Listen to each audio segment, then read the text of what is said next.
আধুনিক বিশ্বে চলচ্চিত্রকে যে কজন শক্তিমান নির্মাতা সমাজ ও রাষ্ট্র গঠনের হাতিয়ার হিসেবে ব্যবহার করেছেন তার মধ্যে কান বিজয়ী ইরানি নির্মাতা জাফর পানাহি অন্যতম।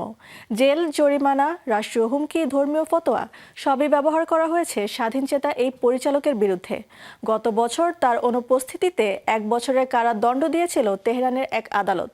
সম্প্রতি এই আপিল খারিজ করে দেন আদালত। বিস্তারিত প্রতিবেদনে।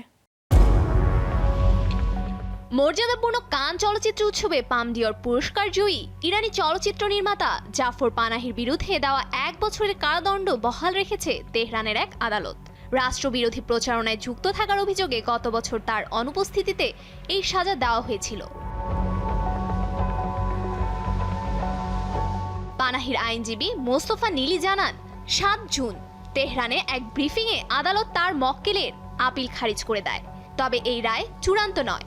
আগামী 20 দিনের মধ্যে তেহরান প্রাদেশিক আপিল আদালতে নতুন করে আবেদন করার সুযোগ রয়েছে।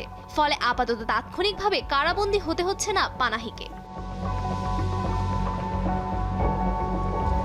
চলতি বছরের মার্চের শেষে ইরানে ফেরেন জাফর পানাহি। এর কিছুদিন আগেই তার সর্বশেষ চলচ্চিত্রটি একাডেমি পুরস্কারে সেরা আন্তর্জাতিক চলচ্চিত্র বিভাগে ফ্রান্সের প্রতিনিধিত্ব করেছিল। গত 2 দশক ধরে ইরানি কর্তৃপক্ষের সঙ্গে একাধিকবার বিতর্কে জড়িয়েছেন এই নির্মাতা। 2010 সালে তার উপর চলচ্চিত্র নির্মাণ, গণমাধ্যমে কথা বলা এবং বিদেশ ভ্রমণে নিষেধাজ্ঞা জারি করা হয়। সেই সময় নিষেধাজ্ঞা থাকা সত্ত্বেও গোপনে চলচ্চিত্র নির্মাণ চালিয়ে যান তিনি। 2022 সালে সরকার বিরোধী আন্দোলনের সঙ্গে যুক্ত থাকার অভিযোগে গ্রেফতার করা হয় তাকে এবং প্রায় 7 মাস পর মুক্তি দেওয়া হয়। পরে 2023 সালে তার ওপর থাকা নিষেধাজ্ঞা আংশিকভাবে তুলে নেওয়া হয় এবং কান চলচ্চিত্র উৎসবে অংশ নেওয়ার অনুমতি দেওয়া হয় তাকে। এরপর নিজের নতুন চলচ্চিত্রের প্রচারে বিভিন্ন আন্তর্জাতিক উৎসবে অংশ নেন পানাহি। নতুন রায়কে ঘিরে আবারও আন্তর্জাতিক চলচ্চিত্র অঙ্গনে আলোচনার কেন্দ্রবিন্দুতে উঠে এসেছেন এই নির্মাতা।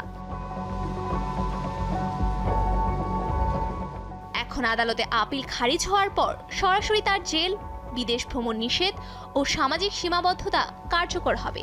কিন্তু আন্তর্জাতিক সমর্থন ও তার অভিজ্ঞতা কিছুটা স্থিতিশীলতার পথ খুলতে পারে।